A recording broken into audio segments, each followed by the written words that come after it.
예, 안녕하세요. 저는 국립암센터에서 유방암 환자분들 치료를 같이 하고 있는 정소연이라고 합니다. 온라인으로 이렇게 뵙게 돼서 너무 반갑고요. 오늘은 그동안 궁금해 하시던 거를 저희가 질문 받고 대답해드리는 형식으로 진행을 하려고 합니다. 그래서 이렇게 어렵게 제가 두 분의 전문가 선생님들을 모셨는데요. 먼저 유방암 항암 치료해 주시는 이근석 선생님을 소개해 드리겠습니다. 이근석 선생님은 국립암센터에서 유방암센터 전 센터장님이셨고 현 임상시험 센터장을 맡고 계십니다.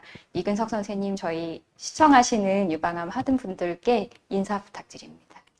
예, 소개 감사합니다. 네, 저는 국립암센터 유방암센터에서 종양내과를 담당하고 있는 이근석입니다. 흔히 이제 궁금하시는 항암요법, 또 약물요법 그런 거에 대해서 전문적으로 하고 있는데 오늘 많이 질문을 주신 것 같아요. 그래서 최선을 다해서 답변을 해드리도록 그렇게 하겠습니다. 감사합니다. 또 한 분의 선생님을 소개해 드릴 건데요. 국립암센터에서 유방암 수술 해주시는 이시연 선생님이십니다. 현재 국립암센터 유방암 센터장님을 맡고 계시는데요. 이시연 선생님, 인사 한 말씀 부탁드립니다. 네, 안녕하세요. 국립암센터 유방암센터에서 외과 의사로 일하고 있는 이시연입니다. 저는 보통 진단을 받고 처음 진료실에 오는 환자들을 많이 마주치는데 거기서 이제 느꼈던 질문이라든지 이런 거에 대해서 오늘 작은아마 이제 도움이 될 수 있었던 시간이 되었으면 좋겠습니다. 반갑습니다. 네, 감사합니다. 그럼 저희가 바로 여러 환우분들께서 주신 질문에 답해드리는 시간으로 넘어가도록 하겠습니다. 질문 드리겠습니다. 37세고 림프절 전이가 있는 3중 음성암이라고 해서 선행항암을 하고 부분절제를 받았습니다. 방사선 치료 후에 이제 추가 치료를 계획을 하고 있으신 것 같아요. 그 중에 이제 젤로다 이야기를 하셨는데, 젤로다 치료 꼭 해야 되는지, 이것도 머리가 빠지는 항암제인지 질문을 주셨고요. 아마 선행항암으로 파클리탁셀을 쓰신 것 같은데, 그 후유증으로 손발 저림이 오래가고 있어서 이걸 어떻게 치료하면 될지 질문을 주셨습니다. 굉장히 좀 어려운 경우인 것 같은데. 그래요. 아까도 선행항암 얘기가 잠깐 나왔는데 선행항암의 장점으로 이 환자분은 3중 음성 유방암이라 예후가 좀 안 좋은 유방암이잖아요. 젊으신 분이고 그런 경우에 또 젤로다 티센트릭 임상시험을 권유받았다는 거는 이 선행항암하고 수술을 했는데 이 잔존암이 꽤 많이 남았다는 걸 의미하거든요. 잔존암이 많이 남으면 예후가 안 좋습니다. 그렇지만 대단히 연구로 크리에이트 X라는 대단히 연구가 있었거든요.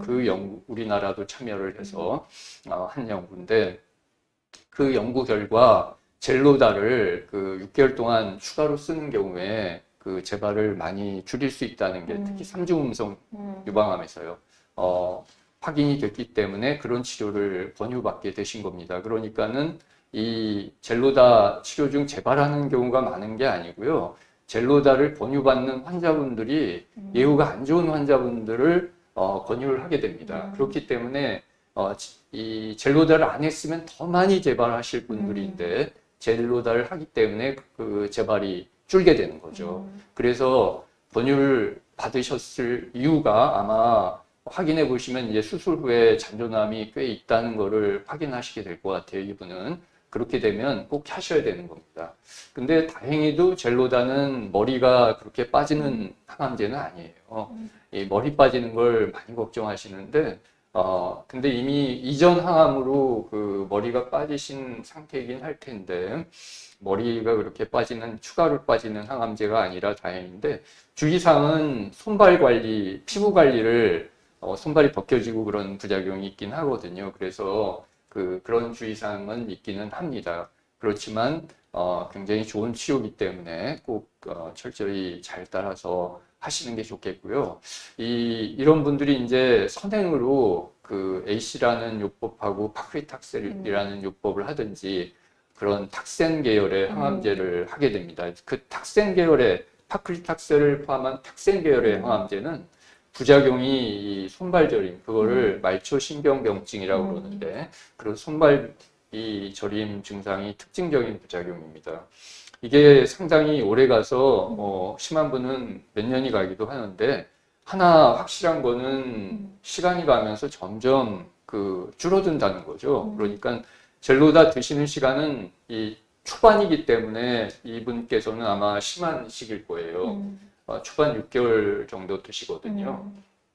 근데 시간이 가면서 점점 줄어든다는 걸 아시고, 심한 시기에는 그러면 너무 힘든데 어떻게 해야 되냐. 리리카라든지 그런 신경병증을 완화하는 약제들이 있거든요. 그걸 말씀해 주시면 주치의 선생님들이 처방을 주실 겁니다. 그래서 초기에 심할 때는 리리카 같은 약제로 신경병증을 다스리고 이제 시간이 가면 점점 좋아지는데, 그 좋아지는 시간을 더 빨리 하려면 어떻게 해야 되겠어요? 유산소 운동도 많이 하시고 그런 혈액순환을 좋게 하는 일들 많이 하셔야 됩니다. 본인이 또 관리하실 수 있는 부분이 있었네요. 그럼요. 네. 아마 37살이고 지금 굉장히 힘든 시기를 겪고 계신 것 같아서 저희가 또 잘 응원하고 잘 이 위기를 넘기시기를 또 응원하겠습니다. 다음 질문은요. 헐투 양성이고 림프절 전이가 없는 유방암 2기 환자분인데 아마 표적 치료 고민이신 것 같아요. 허셉틴만으로도 전이율을 낮출 수 있는 건가요? 아니면 최근에 이제 퍼제타까지 해서 같이 써줘야 효과가 좋을까요? 질문을 주셨습니다. 정말로 이제 환자분들이 많이 앓으세요. 그래서 퍼제타까지. 그래서 어떻게 답변을 주실 수 있을까요? 네, 아마 이 경우에는 그 주치 선생님이 그렇게 퍼제타를 권유는 안 하셨을 것 같아요. 왜냐하면 이 어피니티라는 아주 뭐 4,800여 명 그 대상으로 한 대단히 임상 시험이 있었거든요. 그게 퍼제타를 더하는 경우에 이제 재발을 더 줄인다는 그 긍정적인 효과를 보이긴 했는데, 림프절 전이가 없는 환자에서는 별다른 큰 차이가 없었어요. 쓰나 안 쓰나. 근데 림프절 전이가 있는 환자에서는 도움이 좀 되기는 했는데, 이 환자분 같이 림프절 전이가 없는 환자에서는 거의 쓰나 안 쓰나 차이가 없어서, 말하자면 퍼제타가 굉장히 비싼 약제거든요. 근데 얻을 수 있는 이익은 거의 없으니까 흔히 말하는 가성비. 맞아요. 그게 없다는 뜻이죠. 네. 그래서 퍼제타를 같이 써 주셔야 될 필요는 없을 것 같고, 저도 이런 분한테는 퍼제타 같이 쓰는 걸 권하지 않습니다. 그렇지만 허셉틴은 허셉틴은 당연히 해야죠. 네. 충분한 답이 되셨기를 바랍니다. 다음 질문은요. 2기 B 구체적으로 하세요. 요즘에는 본인 기술들도. 허투 양성인 유방암이고 퍼제타 허셉틴 포함한 선행암을 하고 있는데, 수술을 하고 나면 또 표적을 유지를 해야 되는 걸로 알고 있는데, 주치의 선생님이 아마 얘기해 주신 것 같아요. 완전 관해가 왔느냐 안 왔느냐에 따라서 치료가 바뀔 수 있다고 하시는데, 이게 무슨 말일까요? 네. 이게 선행암의 장점입니다. 완전 간해가 왔느냐 안 왔느냐에 따라 치료를 환자분한테 맞게 할 수 있는 장점이 있거든요. 완전 간해가 오면 예후가 좋기 때문에 그 치료를 줄일 수 있어요. 근데 완전 간해가 오지 않은 경우에는 예후가 나쁘기 때문에 추가 치료를 하는 게 좋습니다. 완전 간해가 오는 경우에는 이제 이 허셉틴을 포함한 표적 치료, 허셉틴을 이용한 표적 치료를 그냥 하시면 되고요. 근데 이제 완전 관해가 오지 않았을 때가 문제죠. 네, 완전 관해가 오지 않았을 때는 이 캐사일라라는 약이 있습니다. 그 캐사일라라는 약이 이 총 합해서 이제 뭐 수술 후에 12번 정도를 3주마다 더 추가를 하게 되는데요. 그런 치료를 함으로써 재발을 아주 잘 줄일 수 있다는 게 또 대단히 연구 결과로 확인이 됐거든요. 그래서 아마 주치 선생님께서 이제 이 잔존암이 남은 걸로 나오면 캐살라를 말씀하실 수가 있게 됩니다. 근데 이제 캐살라가 문제가 뭐냐면요. 굉장히 고가약인데 비해서 아직 보험이 안 돼요. 네, 그래서 환자분 부담이 꽤 있게 되는 문제가 있는데, 그래서 팁이랄까를 드리면 그 국립암센터나 아니면 여러 그 병원에서 이런 경우에 그 임상시험을 많이 하고 있습니다. 임상시험을 하면 캐살라 같은 약제를 이 개인 부담 없이 할 수가 있게 되는데 임상시험은 여러 조건들이 까다롭게 정해지거든요. 그래서 선행 단계에서 이 임상시험이 가능한지 안 하는지 좀 확인을 하는 게 좋아서 일단 선행 단계에서 이런 경우에 주치 선생님한테 혹시 할 수 있는 임상시험이 있는지 한번 여쭤보시는 게 좋을 것 같고, 임상시험이 지금 치료하고 있는 병원에서 가능하다면 그쪽으로 할 수 있으면 제일 좋고요. 혹시라도 지금 치료하고 계신 병원에서 선행 단계에서 임상시험이 없다고 확인이 되면 여러 임상시험이 가능한 병원들이 있거든요. 거기서 세컨 오피니언을 구해보시는 것도 나쁘지는 않습니다. 저희가 임상시험이라고 하면은 마치 내가 어디 실험실에 생쥐가 된 것처럼 이렇게 당황하시는 분들이 있는데 글쎄요, 그렇게- 과거에는 그랬는데 이제 오히려 요새는 좀 많이 달라지셨더라고요. 네. 젊으신 분들은 그 인식이 훨씬 더 많이 알려져가지고 오히려 임상시험을 하겠다고 찾아오시는 분들이 더 많아졌어요. 옛날에는 내가 말씀드리면 내가 진짜 말씀하신 대로 마루타냐 뭐 이런 얘기까지 네. 나오는데 지금은 오히려 지금도 말씀드렸지만 캐살라를 이용한 임상시험이거든요. 표준 치료가 이제 캐살라예요. 이런 잔존암이 남는 경우에는.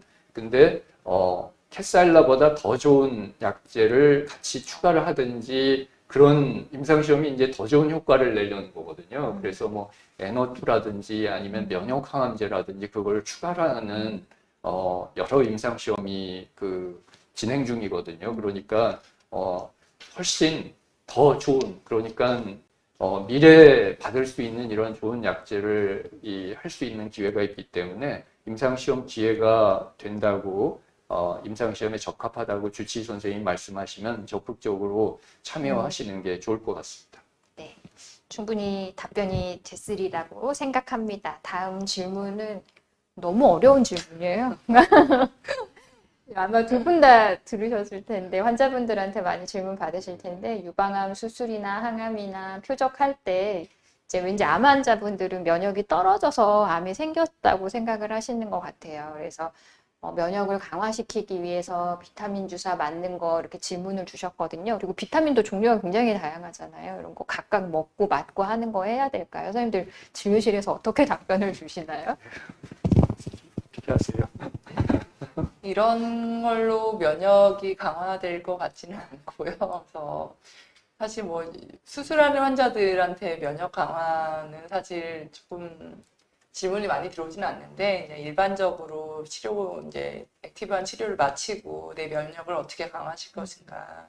근데 이제 어떠한 뭐 이런 약을 통해서 하는 거는 좀 동의하지는 않습니다. 그래서 그런 이 균형적인 생활을 통해서 내 몸을 만들어 간다고 생각하고 가야지 어떤 한 가지가 내 면역에 대한 해결책이라고 생각하는 거는 좀 아니라고 생각합니다. 예, 저도 똑같은 생각이에요. 진짜 우리가 뭘 먹어서 면역을 늘리는 게 아니고 말씀하신 대로 생활 습관을 개선시켜서 즐겁게 생활하고 운동도 열심히 하고 그런 게 면역이 올라가거든요. 그렇게 하셔야 되는 거지 저런 주사를 맞는 게 면역을 올리는 게 아니고 특히 고용량 비타민 C 이런 것들은 오히려 면역 세포의 활성을 저하할 수도 있습니다. 그게 항산화 효과가 있기 때문에 그래서 이런 것들을 권하지는 않게 되고요. 비타민 D는 저희가 이 치료가 유방암 환자들이 이제 폐경 후 되면서 뼈 관리가 중요하거든요. 그래서 비타민 D는 칼슘하고 비타민 D 복합제를 거의 다 대부분 처방을 드리고 있잖아요. 네. 그래서 비타민 D는 뼈 관리를 위해서 중요하고 그걸 주사로 하는 건 권하지는 않고 경구제제로 이렇게 처방을 드리고 있습니다. 예. 굳이 필요 없으실 것 같다라는 결론입니다. 네. 네. 52세 호르몬 수용체 양성 허투 음성 유방암 환자인데요. 아마 선행항암 하고 나서 전절제 하시면서 복부 조직 이용해서 재건을 하셨는데 그러고 나서 한 달에 한 번 호르몬 억제 주사 맞으면서 페마라라고 하는 항호르몬제를 복용하고 계시는데 질문은 아마 호르몬제 먹고 호르몬 억제하는 주사 맞고 하시면서 뼈가 굉장히 많이 아프신 것 같아요. 어깨랑 팔 근육통에 시달린다면 호르몬 약을 중단해야 될까요? 두 분께 아마 다 공통된 질문이 될 것 같은데요. 네, 어떻게 해야 될까요? 뭐 약이 두 가지 같습니다. 그래서 페마라라는 이제 폐경 후 여성들이 쓰는 항호르몬 이제 제제이고, 그리고 호르몬 억제제 또한 이제 호르몬을 그 액션을 이제 막아주는 약이죠. 그래서 저는 두 가지를 같이 쓰면서 아마 증상이 훨씬 더 심해졌을 것 같은데, 뭐 페마라라는 약의 가장 흔한 이제 호소하는 부작용 중에 하나가 이제 골관절 통증과 근육통이라고 있기 때문에 너무 이제 이런 증상이 심한 경우라면 이제 페마라보다는 이제 그 전에 우리가 모든 연령에서 쓰던 타모시페닐 약을 이제 변경을 사용하는 것도 답이 될 수 있을 것 같고요. 그 주사에 대해서는 어떻게? 네, 그 주사 자체도 이 여성 호르몬을 차단하는 작용이기 때문에 여성 호르몬이 나오지 않게 되거든요, 결국은. 그것도 그 요런 이 어깨, 팔 근육통 이런 거에 그 관련이 여성 호르몬이 떨어지는 것 자체가 관련이 될 수가 있다고 생각을 합니다. 근데 뼈가 으스러질 정도로 이 통증이 있으시다. 이거는 뭔가 어깨 통증 이런 게 있다면 그 어깨에 별개 다른 정형외과적 예. 질환이 있는지 의심을 해야 될 것 같아요. 우리가 이런 경우에 또 이 환자분들이 비슷한 경우에 그 전이가 있는지도 많이 걱정하시거든요. 근데 뼈 전이가 있을 때 이렇게 그 으스러질 정도의 통증까지 있는 경우는 굉장히 드뭅니다. 뼈 전이가 물론 이런 경우에 있을 수는 있지만 그렇기 때문에 이 정형외과적으로 다른 게 있는지도 반드시 확인을 해봐야 되는 분이 아닌가 이렇게 생각을 합니다. 또한 뭐 약을 중단하는 거는 본인이 결정하는 건 아니고 그 본인의 병을 제일 잘 알고 있는 주치의 선생님과 상의를 해서 과연 약을 어떻게 변경할 것인지 뭐 이런 거에 대해서 반드시 상의가 좀 필요하실 것 같아요. 지금 보니까 호르몬을 억제하기 위해서 최대한 많은 치료들이 들어가고 있는 것 같아서 또 이제 그런 부분은 주치의 선생님과 상의를 해서 조정이 가능할 것 같습니다. 다음 질문은요. 이제 42세 여성분이시고 호르몬 양성 유방암 부분 절제하셨고 다행히 지금 타모xifen 복용하고 계신데 아마 약을 드시면서 두 달에 한 번 생리를 하는데 괜찮은 건가요? 하고 질문 주셨는데 유방암 환자분들이 제일 궁금해하는 게 이제 생리하면은 뭔가 약효가 안 받아서 그런 거 아닌가 하고 그러시거든요. 그래서 어떻게 이거는 대답을 해드려야 될까요? 그 항호르몬제를 복용을 했을 때 많은 환자들이 생리를 멈추게 되지만 그 100%는 아니거든요. 그래서 그런 정규분표에 약간 벗어나 있는 그룹들은 이제 생리를 할 수가 있습니다. 그래서 근데 이제 반드시 그 호르몬 억제가 완벽하게 이루어질 필요가 있는 이제 고위험군인 경우에는 그 주사 같은 이제 졸라덱스 같은 주사를 통해서 더 이제 호르몬 액션을 억제를 할 필요는 있지만 뭐 이 또한 이제 주치의 선생님 상의가 필요하겠죠. 네, 저도 마찬가지 생각입니다. 그렇게 이 경우에 이제 젊으신 분이기 때문에 타모xifen 복용한다면 아마 이 예후가 좋은 쪽으로 판단되시는 분일 것 같은데요. 예후가 좀 안 좋은 쪽으로 판단되시는 분들이 있게 되는데 그 경우에는 이 방금 말씀하신 대로 그 먹는 항호르몬제 요새는 그 아로마타제 억제제랑 그 졸라데스 같은 이 생리를 억제하는 약제를 한 달에 한 번 맞는 주사제가 있거든요. 그걸 같이 하는 요법도 예후가 안 좋은 경우에는 많이 하고 있습니다. 그래서 이 경우에 그런 게 혹시 가능한지 그런 여부에 대해서는 그런 요법이 가능한지 여부에 대해서는 주치의 선생님하고 상의해봐도 좋을 것 같긴 하고요. 근데 이렇게 결정됐다면 아마 이 타모xifen 복용해도 충분하신 분으로 판단은 되고 결론적으로 또 타모xifen 드실 때 생리하시는 거는 약효랑 관계가 없기 때문에 걱정하진 않으셔도 될 것 같습니다. 네, 네. 걱정하지 않으셔도 되는 걸로 답변을 드리겠습니다. 졸라덱스 이분도 굉장히 많이 하시는 분이네요. 졸라덱스를 맞으면 생리를 안 할 거라고 안내를 듣고 주사를 맞았는데 생리를 합니다. 아마 처음 맞으신 것 같아요. 그래서 이런 경우에 아직 2차 날짜가 안 됐는데 바로 병원에 가봐야 될까요, 선생님? 예, 그래요. 졸라덱스 맞으면 한 2주 정도에는 오히려 여성 호르몬이 더 많이 나오는 시기가 있습니다. 그래서 중간에 생리가 이렇게 있을 수가 있고요. 그래서 이건 자연스러운 경우고 한 번 맞는다고 바로 생리가 끊기지는 않거든요. 그러니까 이 경우에는 걱정할 필요는 없다는 거 알고 계시고 그 대신 이제 생리량이 지나치게 많거나 그러면 주치 선생님하고 상의를 하든지 하면 되지만 통상적인 생리라면 걱정하지 말고 다음 어차피 한 달마다 맞거든요. 네네. 한 달 후에 또 병원에 가시니까 그때 상의를 하셔도 충분하지 않을까 싶습니다. 당황하지 않으셔도 되겠네요. 네. 폐경전 환자들의 경우에 이제 호르몬 치료하기 전에 난소 절제를 하는 분들도 있는데 난소 억제 주사를 맞는 분들도 있고 아마 두 가지 옵션 중에서 고민을 하시는 것 같아요. 그래서 난소를 수술로 절제하는 게 주사보다 확실한 방법인지 난소 절제술의 부작용은 어떤지 아마 난소 절제를 권유받으신 것 같은데 이렇게 권유받으시는 분들이 있을까요, 선생님? 일단 이 질문이 조금 모호할 정보를 있는데, 많이 네. 주지는 못하고 있지만 이제 난소 절제 수술을 권유받는 경우 어떻게 보면 가장 좀 흔한 거는 유전자 검사를 해서 BRCA라는 유전자의 그 병을 일으킬 수 있는 돌연변이가 있다라고 이제 나온 경우에는 이제 그런 경우 예방적인 네. 난소 절제술을 이제 그때는 권유를 하고 있죠. 그래서 그런 경우 아니고서는 이제 뭐 재발이라든지 그런 특이한 상황 아니고서는 난소 절제술을 권유받는 경우는 드물다고 생각합니다. 예, 조기 유방암에서 말씀하신 대로 그런 어떤 유전자 이상이 있을 때 예방적으로 난소 절제술이 권유가 되죠. 근데 이제 재발한 상태에서 치료 목적으로 난소 절제를 권유하는 경우가 있습니다. 아니면 이제 난소 억제 주사가 이 졸라덱스 같은 한 달에 한 번 맞는 배주사인데요.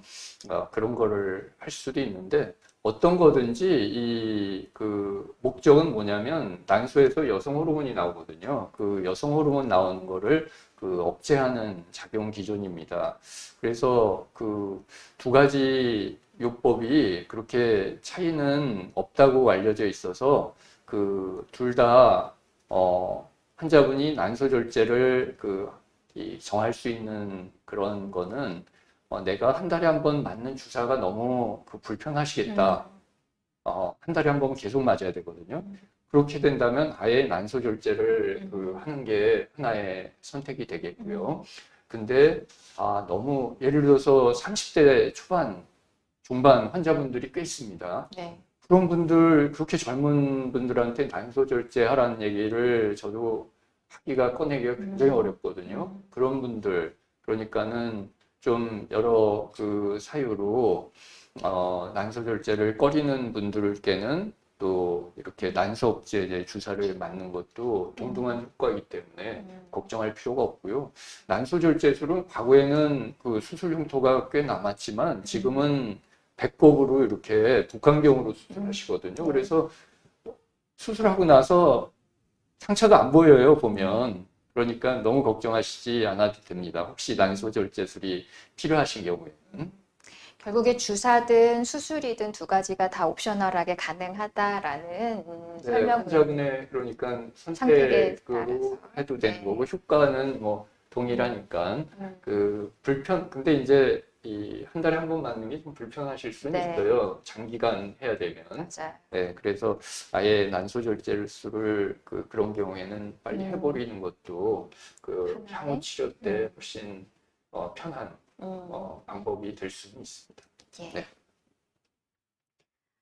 다음 질문은 이제 호르몬 양성 유방암이라서 5년간 타모ksi펜을 먹었는데 이제 요즘에 10년까지도 드시는 분들이 있어서 더 먹어야 되는지 고민하시는 것 같아요. 그래서 진료실에서 타모ksifen 5년 마치신 분들 어떻게 설명을 해주고 계신가요? 네.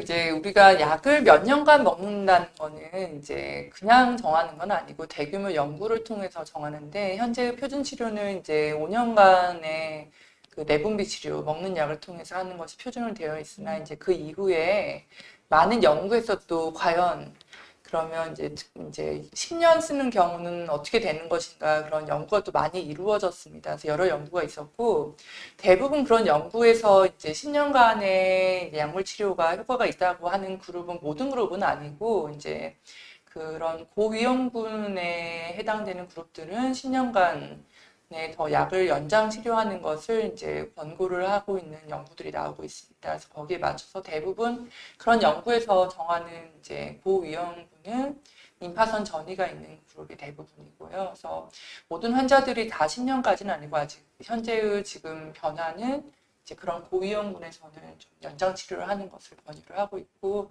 또 이것도 이제 환자들이 진짜 연장 치료를 필요한데도 더 이상 5년을 약을 먹는 것도 난 너무 힘들었다라고 거부하시는 분들 계시고 어떤 환자들은 정말 초기 환자들이어서 5년간 치료도 충분한데 난 더 먹고 싶은데 그거 안 되겠냐 이렇게 얘기하시는 분들이고 정말 맞아요. 우리 유방암 환자들은 정말 다양한 의견을 가지고 있습니다. 그래서 지금 현재의 그 권고하고 있는 사항은 이제 고위험군에서 10년간을 권유를 하고 있는 상황입니다. 네. 네. 맞아요. 이 고위험군에 한정시키는 게 좋기는 하죠. 근데 이제 이 5년 시점에 어떤 약을 드실까도 또 문제긴 한데, 네. 5년 시점에 우리 그 환자분들이 이제 젊으신 분들이 많거든요. 그래서 5년 시점에 아직 그 폐경이 안 되신 분들이 있어요. 그런 경우에는 그 타모ksi펜을 5년을 더 하는 게 그 맞게 되고요. 5년 시점에 이제 그 여성 호르몬이나 아니면 폐경 내역으로 폐경이 확인된 경우에는 페마라라는 그 아로마타제 억제제가 있거든요. 네. 그거를 5년 더 그 할 수도 있습니다. 근데 그거를 이제 정말 해야 될지 말지는 그런 위험을 따져서 해야 되기 때문에 스스로 판단하지 마시고 주치의랑 상의하시는 게 제일 좋겠죠. 예. 네. 충분한 대답이 되셨을 것 같습니다.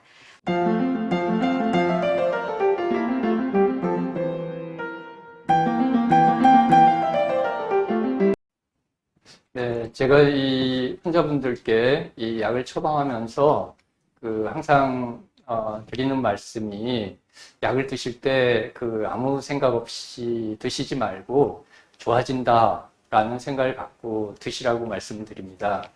좋아진다는 말이 그 흔히 생각하시듯이 진짜로 몸이 좋아지는 걸 얘기를 하는 거죠.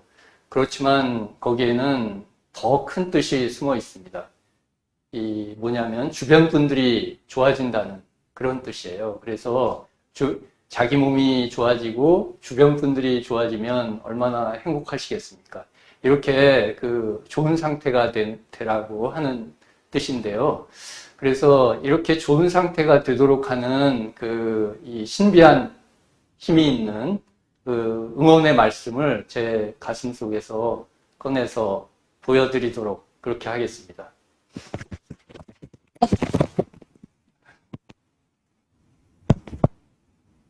좋아진다. 예, 어떠십니까? 그 몸이 좋아지고 또 갑자기 이 주변 분들 평상시 좋으시지만 약간 뭐 마음에 안 들으셨을 수도 있겠는데 주변 분들이 이렇게 좋아지기 시작하는 걸 느끼지 않으십니까? 그리고 또 덧붙여서 우리 국립암센터, 유방암센터도 이 영상을 보시는 분들이 좀 좋아지셨으면 하는 바람입니다. 감사합니다. 유방암이 진단이 되면 환자들이 굉장히 낙담을 많이 합니다. 그런데 이제 생각을 해보면 유방암은 굉장히 치료법들이 잘 정립이 되어 있고 또한 치료법의 그런 선택할 수 있는 선택지가 굉장히 많은 치료라고 생각을 합니다. 사실 정말 안타까운 건 다른 암들은 훨씬 성적이 좋지 않은 경우가 많거든요. 근데 우리 유방암 환자들은 이제 대부분 특히 한국 여성들은 40대 여성들이 많이 진단이 되기 때문에 그 굉장히 비교적 젊은 나이에 진단이 되고 내가 어떻게 살아갈 것인가에 대한 굉장히 고민이 많아서 오히려 굉장히 초기에 발견됨에도 불구하고 낙담을 많이 하고 치료를 거부하는 경우가 나오는 경우가 왕왕 있는데 굉장히 안타깝습니다. 그래서 제가 드리고 싶은 이야기는 정말 유방암이 진단이 되면 정말 다른 병보다 훨씬 성적이 좋은 암일 수 있기 때문에 그 치료법을 잘 이제 따르고 관리를 잘하면 굉장히 성적이 좋은 성적을 갖게 되고 가족들과 오랫동안 잘 지낼 수 있다라는 희망을 갖고 적극적으로 삶에 임하시기를 저는 부탁을 드립니다. 하여튼 오늘 저희들의 모임이 조금이나마 도움이 되었으면 합니다. 감사합니다. 네, 쉽지 않은 일들을 경험하셨을 겁니다. 어려운 치료들도 잘 받으셨고요. 앞으로 더 건강하시고 또 아플 때에 혼자라고 생각하지 마시고 함께 해주시는 주치의 선생님, 여러 의료진들이 있으니까 희망 잃지 마시고 또 열심히 남은 치료들도 받으셨으면 좋겠습니다. 코로나 상황에서 이 어려움을 잘 이기시고 또 행복한 시간 만드시기 바랍니다. 화이팅! 즐거운 시간이 되셨는지 모르겠습니다. 오늘 저희는 여기까지 하는 걸로 하고요. 다음에 또 좋은 기회에 다시 찾아뵙겠습니다. 그럼 자, 여러분 안녕히 계세요. 예, 감사합니다. 감사합니다.